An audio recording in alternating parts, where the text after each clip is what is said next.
Hello everybody, this is VJ and you are on MScene.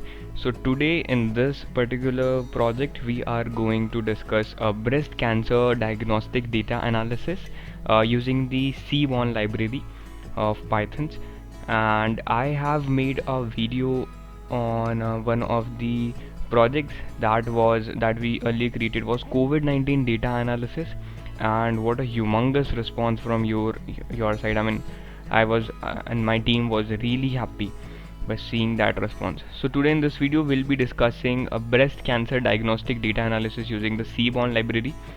I want to tell you about this particular file. So we have like two particular file. Let me discuss about the files and later we'll discuss what are we going to do in this project. So this particular file, learner notebook practice, you will find a link in the description that will be a drives link where you will find two datas. So for the first one will be this fresh notebook which will be empty, and you have to watch the complete video, you have to understand what you're doing, and you can fill that particular notebook by just observing, by understanding what we are going to do. Another data set will be the data that we are going to use in this one, because the dataset that we are going to use in this one is available in the UCI machine learning repository, and also it is available through UWCS FTP server. So it is not any random data that we have picked from Google or anything. It is a valid data and we will be using that. So what we are going to do in this particular project, in this particular video, will be we will be using that data that you can find in the link in the description, and then we'll use that data to analyze the two types of cancer that are there: benign cancer and malignant cancer. These are the two types of cancer that you will find. So this particular data has around 10 features of the each cell nucleus. Okay, so we have radius, we have texture, we have perimeter, we have area, smoothness, compactness, concavity, concave points, symmetry, factorial dimensions, and also the mean, standard error, worst, largest. So when you have all these things also for all these features, so in total there are more than 30 features for each cell nucleus. So that's a really big data set, and the class distribution is like this: 357 benign diagnosis. After we'll find 357 benign cancers and 212 malignant. These are the type of cancer, two type of cancer. So what we will do is we will analyze whether there is any possibility of any is there any relation between these two data set. And when we'll also do something like, when we'll plot the graph, we'll make sure that the benign cancer, we are using one type of visualization technique for benign, and we'll be using another type for the malignant. And when we'll plot a graph and everything, we'll see whether there is any common median, or are they relevant to each other at any point of time. So what then we'll do is we'll form our results, whether there is any connection between the two and whether we can use them for our further analysis. And if there is a connection, then in the last part of the video, in this 7th one, 8th one, we will form a swarm plot. So what swarm plot basically is, it will generate a matrix kind of data set, and there it will be separated by different colors. So for example, if it's a dark color or if it's a light color, if it's a light color, that means they are very much common, those two plots that were plotted. And if they are really very much common, then there is no point of looking at them. But if they are in a very dark color, this means that they are very different from each other, and we can use them for our prediction on our further analysis. So we will be doing that kind of analysis on this data set, which is breast cancer diagnostic data. So I'll request you to go check the link in the description and download this learner notebook practice, also the data set. So when you'll open this notebook in the task 1, you'll find these modules imported, which is NumPy, Pandas, Seaborn, Matplotlib and Time. We'll be using all of these. After that, what will happen is we will be importing our dataset from the data.csv file that is there. So the first thing that we'll do is we'll name a variable data, and for data variable there is a method in pandas that is pd.read csv. So we'll use that, and pd.read csv will find the name of the dataset, that is data.csv. Now for my computer I have this data folder, and then I have this data.csv file. For your computer you can save it at desktop maybe, and then so you have to write, if it's stored in desktop then you have to write desktop/data.csv. you know it, right? You have to do it how you have to do it.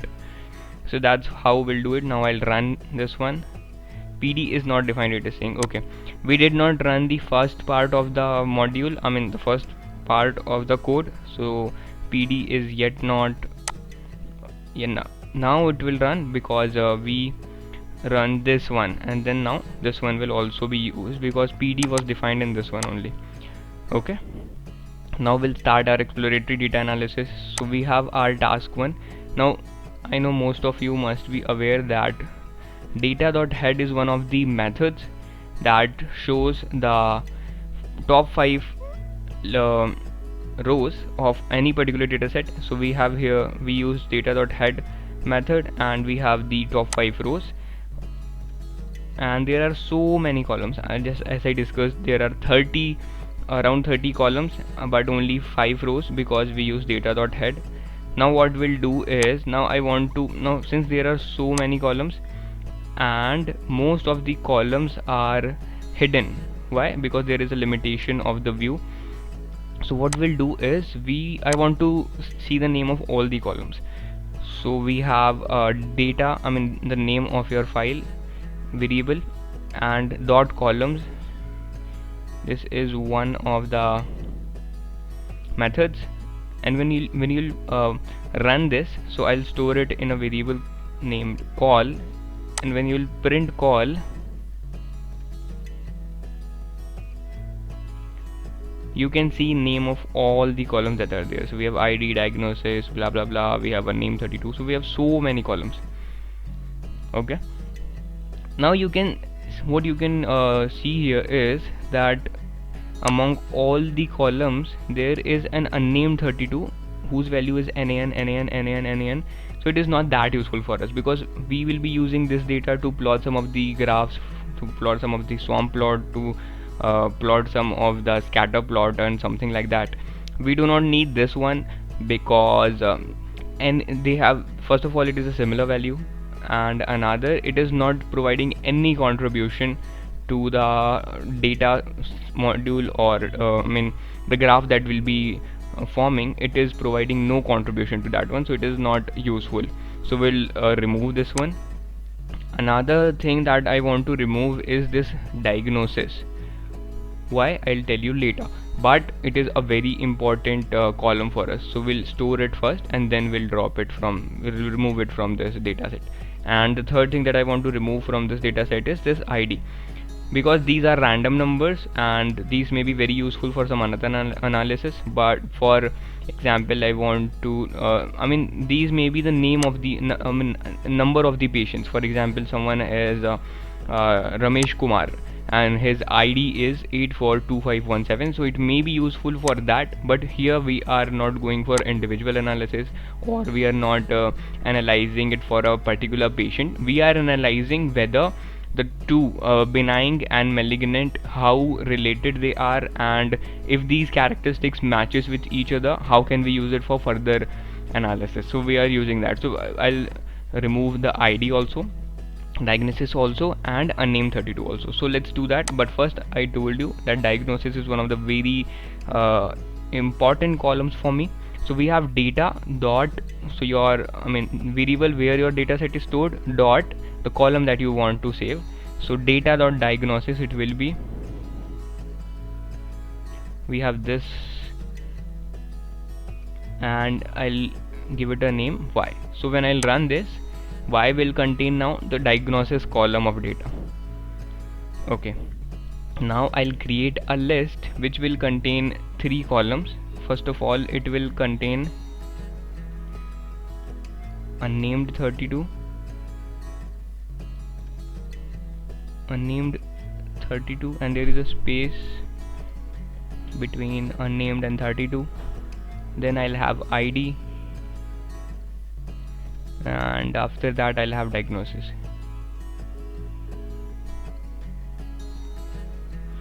Okay, and I'll provide a name to this list which will be drop calls. Now drop calls is just a name, it is nothing else. Now what I can do for drop calls is I'll create a method that will be data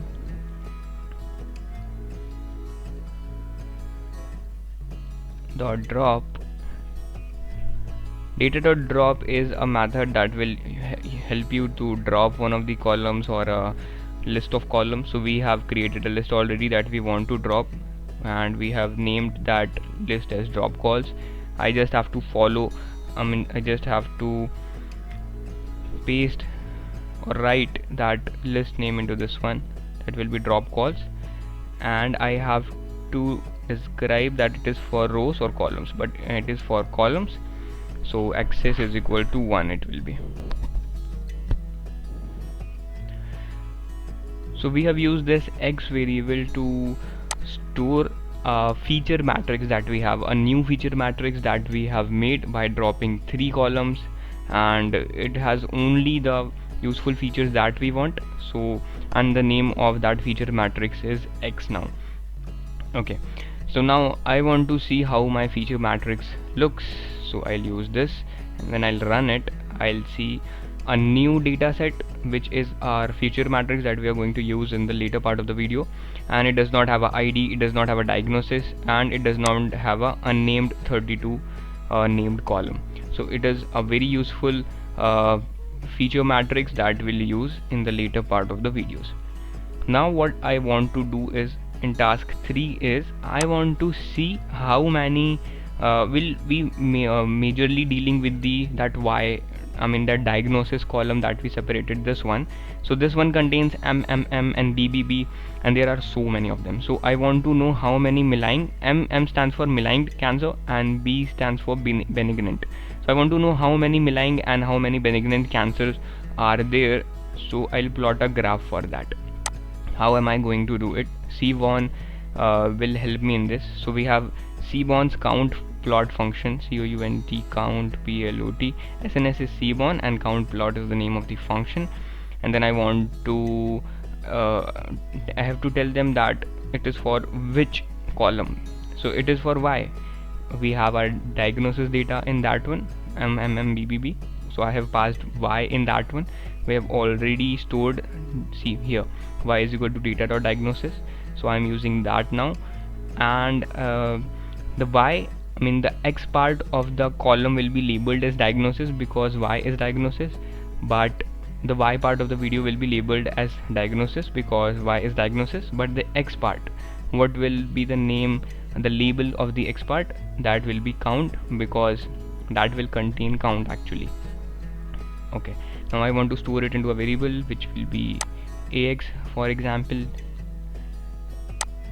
Now when I'll run this one, you will see a count plot like this one, but we do not know, see, we can always predict that it is, the maligned one is somewhere around 200 to 250, so it can be around 210, and this benign one can be around 350, but we do not know the exact numbers, right? So what are we going to do for that? So we have a value counts method, which, so I'll run that value counts method on Y. Y is the column name, so value and counts counts. I'll run that and I'll store the value in not one variable but in 2 different variables. So it will be B and it will be M, which will contain the values, So all the B values will go to B and all the M values will go to M. You will ask, how will that happen? Well, value count does that for you. So now I have to print. Alright, so now I can print number of benign, it will be BE, number of benign tumors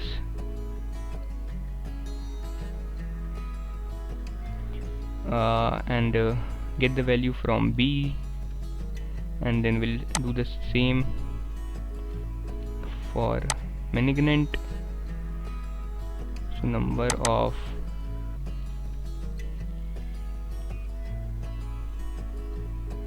and M.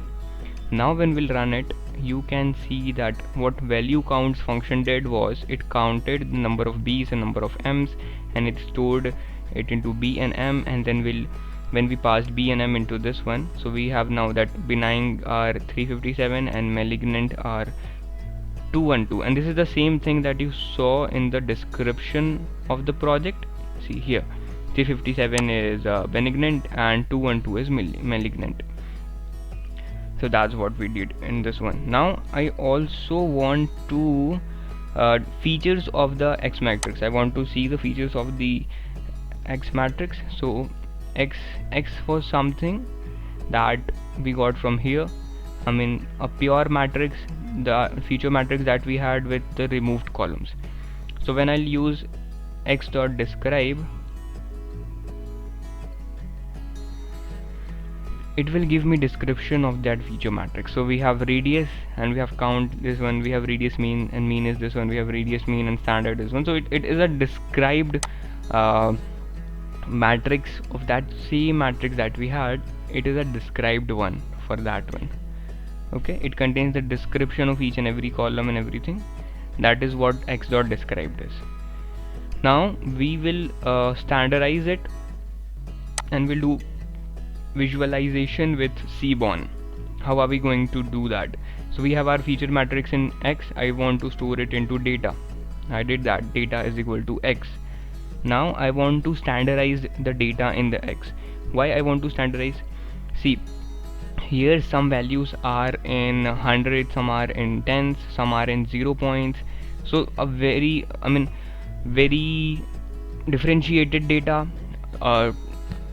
data that cannot be plotted easily. We have that kind of data. So I want to standardize it. I want that data should have similar standards. So we'll do that in this one. How are we going to do that? So when you subtract a data with its mean, how are we going to find the mean? Data.mean function we have it for. So when you subtract a data from its mean, and again you divide it from the data standards, divide it by the data dot standardized data, std is the function name. When you do this,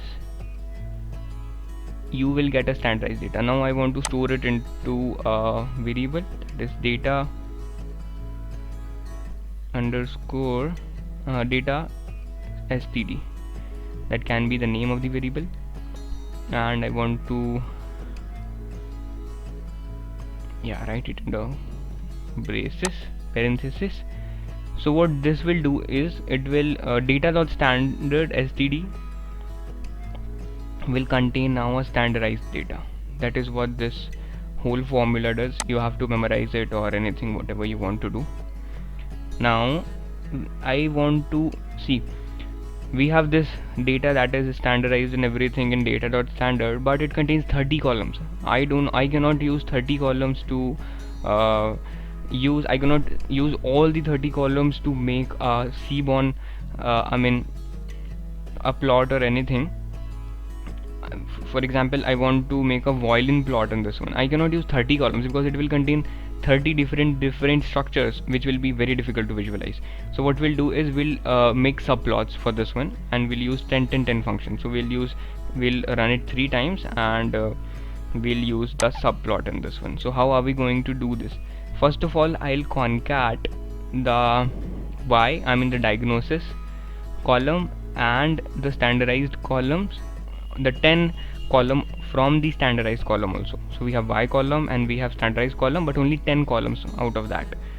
We'll do that. How are we going to do that? So we have in pandas we have pd.concat we have, and in pd.concat you can pass first of all Y, your first column that you want to concat, and you have data std that we recently created, and dot iloc. Iloc is the function that I used in one of my COVID analysis project. So what it does is it locates that particular thing. So we want to locate only the 10 columns from this set of 30 columns. So the first colon that is inside iloc is the rows. So we want all the rows, that's why it is colon. And as far as columns are concerned, we want only from 0 to 9. That means we want 10 columns in this one. And then I want to specify that it is for columns, so access is equal to 1. Let me tell you what this one is again. We are concatenating the two data sets, the Y and the data standard, but only 10 columns out of data standard. So iloc is the function that you'll use, and this before comma is row and after comma is column. So we want all the rows, that is why we have sliced it. You know how this works in Python. And this one is this one specifies column, so we want only 10 columns, all the rows but 10 columns, and then access is 1. That can do the job for us. Now if the data currently is in long format, if I run this, it will not give me the outcome. So what I want to do is I want to make it wide. So how can I do that? So we have a melt function. So data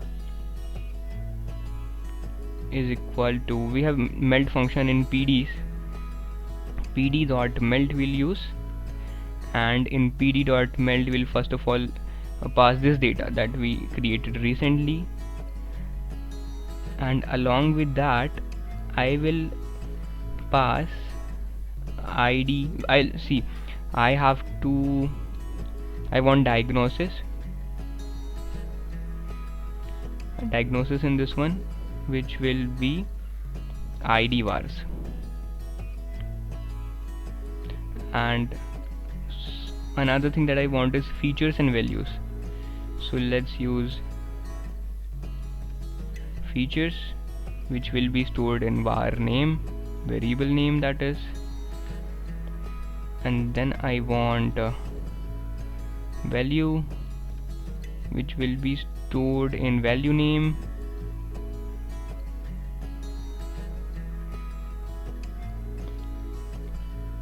okay. So this will do the job for us. Now data contains melted data which has data, and then diagnosis that is stored in id vars, and features that is stored in var name, and then values that is stored in value name, and it will turn your data from long to wide format. Okay, what it does, it turns your data from long to wide, and it also specifies the 3 id columns along with passing the data. So we are passing the data also, and 3 id columns also we are specifying what will be the name of those. So for example, we have this diagnosis. So diagnosis will be like it will initially and internally use a legend function. So diagnosis will define malignant and benignant in the topmost corner of your plot, and then features will be in the x-axis. For example, the name of all the features in the x-axis it will have, and then values 1 0 1 2 3, the values will be in the y-axis. So now what we'll do is, now we have to make the figure. So we have in matplotlib we have this plt.figure function, plt.figure, and we'll make a figure of size 10 into 10. So we have fig size for that. Fig size is equal to 10 into 10. Now we'll have to create a violin plot that in which CNS will help us. So SNS is Seaborn, and then we'll write violin plot, and inside the violin plot we have X as features. So we have X, and we have also to specify Y, that will be value, I told you already. And then we have, now I want to color the plot as per the this diagnosis column that we have. With that I want to, alright, so we color the plot with with the help of this diagnosis column. So all the benign ones will have one color and all the benignant ones will have one color.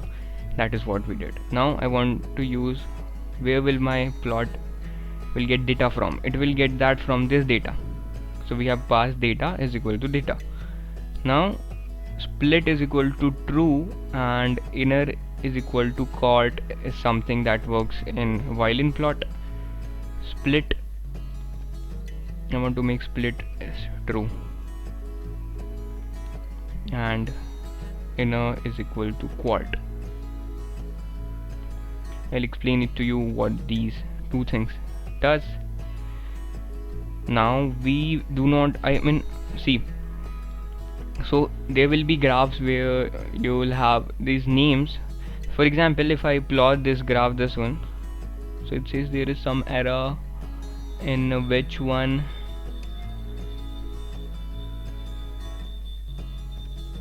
what error does it have?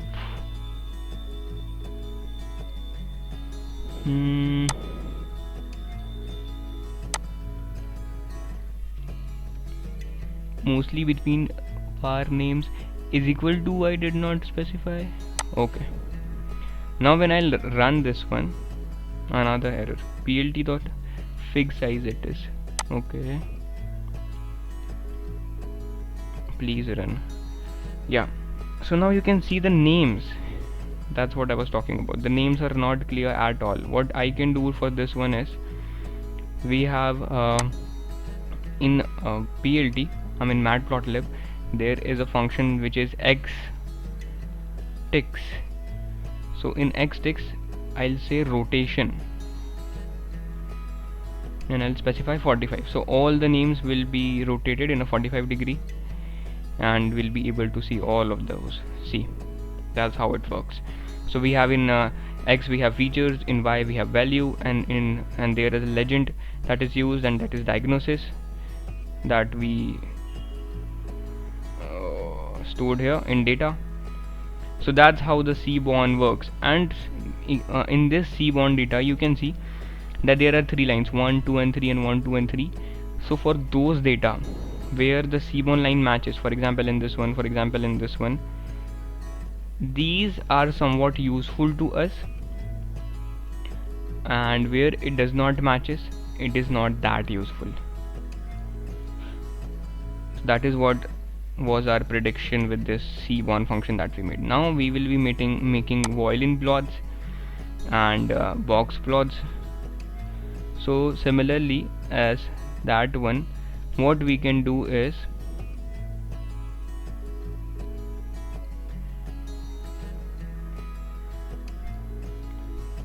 actually we have already made this one, and before moving to the violin plot or box plot, we can do one thing. Before moving to violin plot or box plot, you can see that this particular graph is made for only the 10 features, 0 to 10. Now I want it to be made for the another 10 features, another 10 columns of the feature matrix that we have. So I'll do that. I'll press enter and see, for another 10 features it looks like this. Now I want to add a code cell and I want to paste it again, and I want it for the last 10. So from 20 to 30 it is, and here is how it goes. See, now I'll make the violin plot. You can analyze it by yourself whether you have a similar medium. For example, in this one a little, this one, and this one. You can analyze that on your own when you will make it for yourself. Let me now move to the violin plot or box plot. It is very similar to this one only, but it is a little bit different. Now we'll create that box plot. We have, for box plot, we have SNS dot box plot, and X will contain the features, Y will contain the values,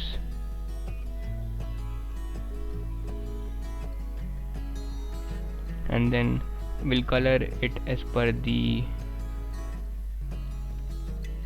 this one, and data it will take from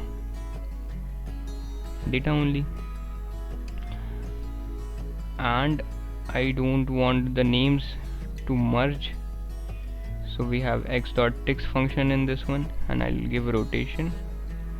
You know how this works, right? I've shown you. Now when I'll run it, you'll see a box plot between the value and the features, and here is how it looks.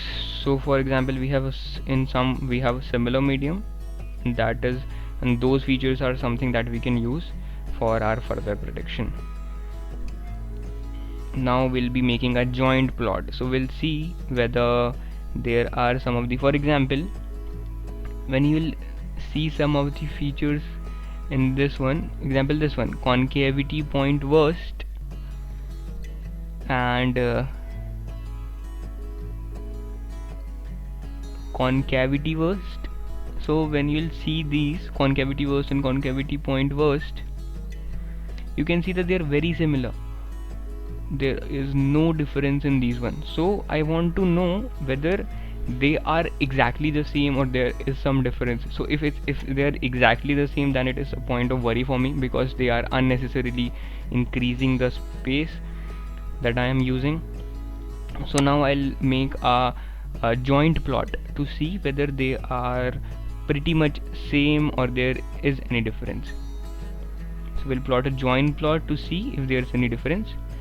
So we have row and column kind is regression, as we want to know how correlated these are. Okay, so we'll create this joint plot. How are we going to do that? SNS will help us in that, and we have joint joint and then plot.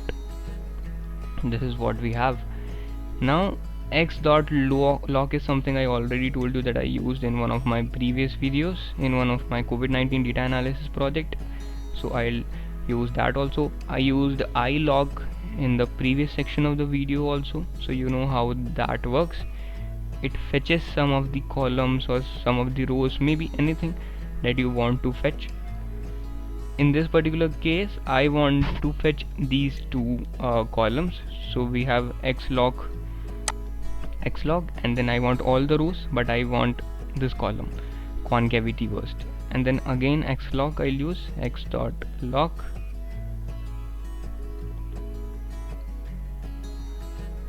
and then concave point CONCAVE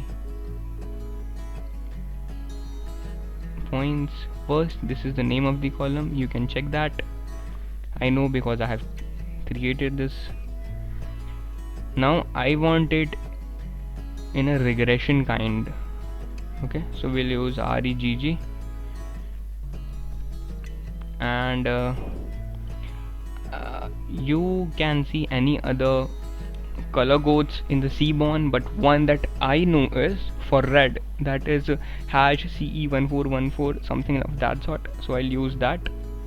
So color is equal to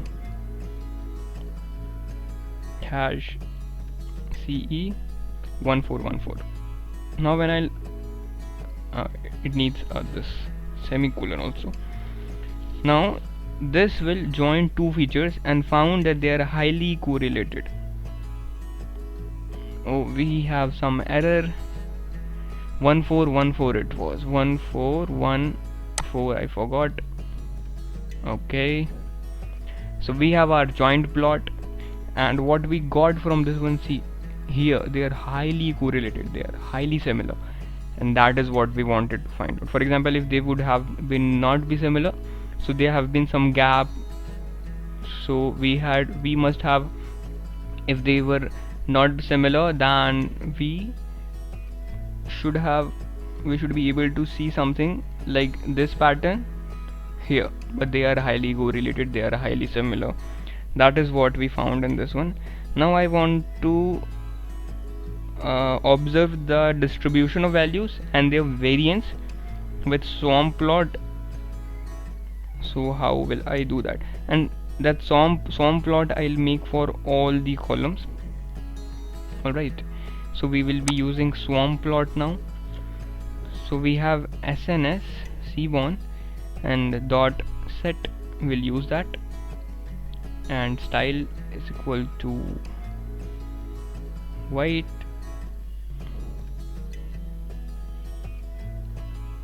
and palette is equal to muted.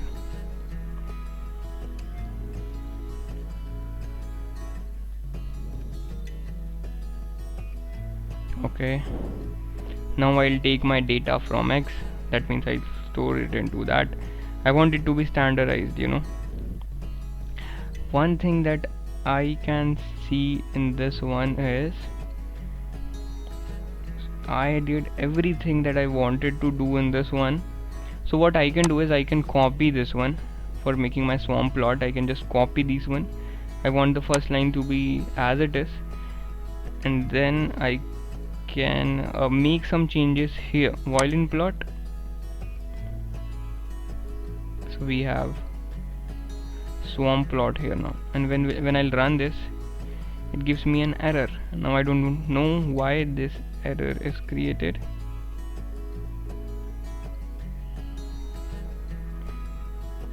Okay, I got it. So there's no split and inner. When I was using this one in the earlier section of the video, I already told you that split and inner is something that you cannot use in this one. So when I'll run it, you will see a beautiful swarm plot, and I don't know why is it not appearing. Have I made some error? Yes, let's see. Let me cross check. Yeah, so here we have the swarm plot. So there are some of the columns where the two tumors are highly correlated. For example, in this one it is really difficult to find in this one, but in this one it is easy to find because there's not so much correlation. There's not so much correlation, but this one is highly correlated, this one is highly correlated. Now I want to see, these data are something that you'll use in your further analysis of the project. We will use that, do not worry. There should be nothing in your mind that why are we doing it, like why these features are important. So now I want it for another 10 columns. This I made for, okay, I want it to made for 0 to 10, and I want this one to be made for 10 to 20, and this for 20 to 30. Right, now I'll run this one. Okay, it will take some time, we know that. We have made this earlier as well.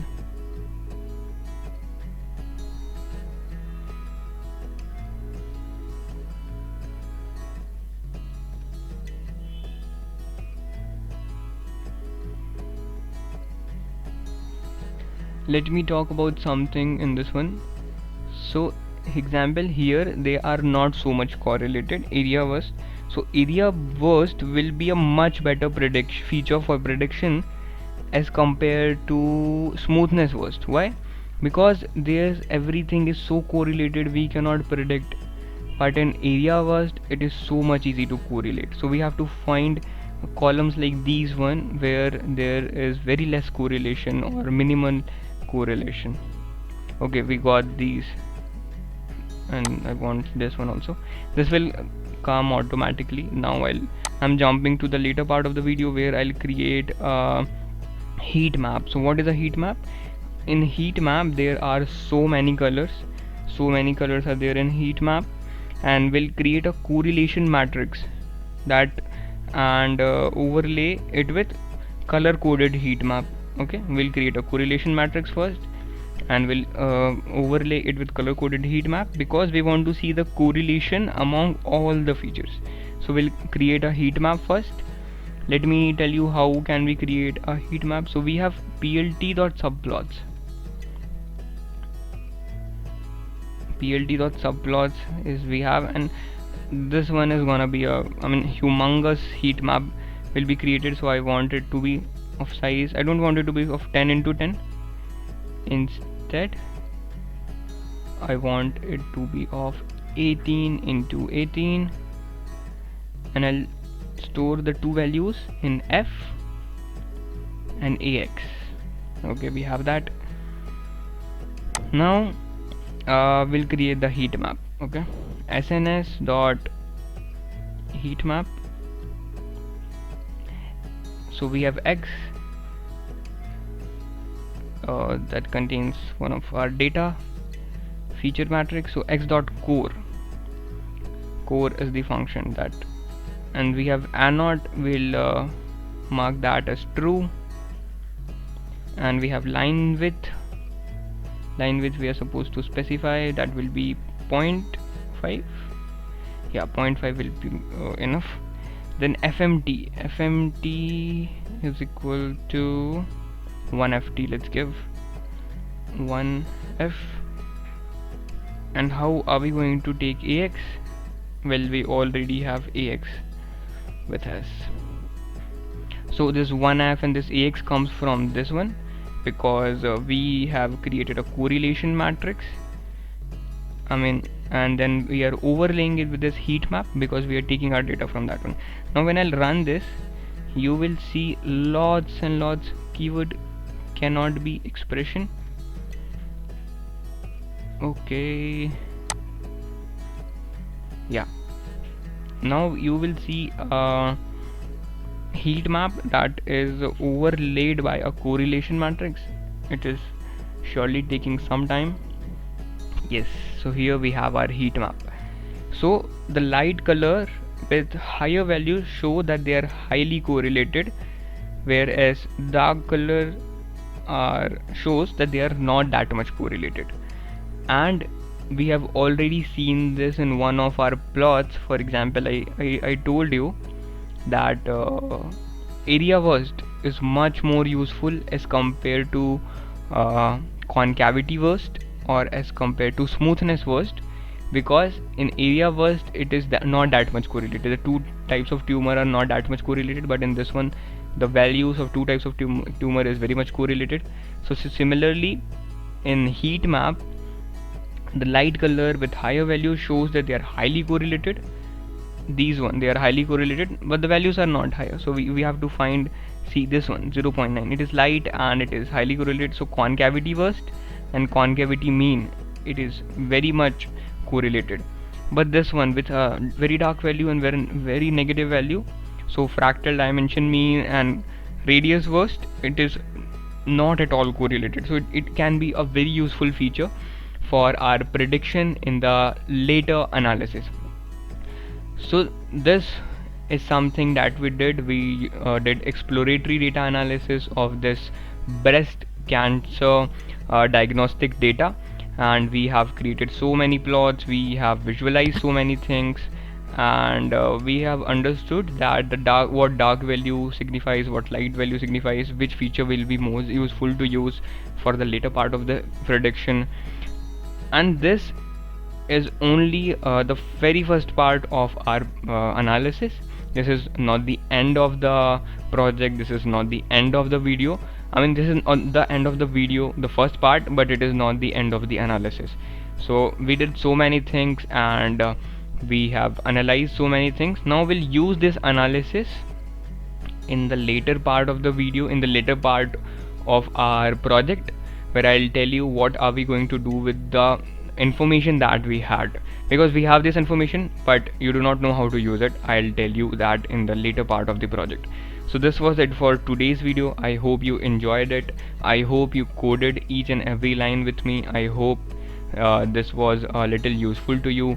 We have already created a COVID-19 data analysis. If you have not watched that one, please watch that one as well. If you like this one, please like the video and subscribe to the channel, and wait for my part 2 of the tumor diagnosis, that video, which will be coming mostly by next week or within this week also, and I'll inform you that on my Insta handle. So thank you for staying by if you are watching it to this particular end, and thank you for being a part. Thank you for being a very good listener. I'll see you guys in the next one. Bye bye. Life has become, you should know.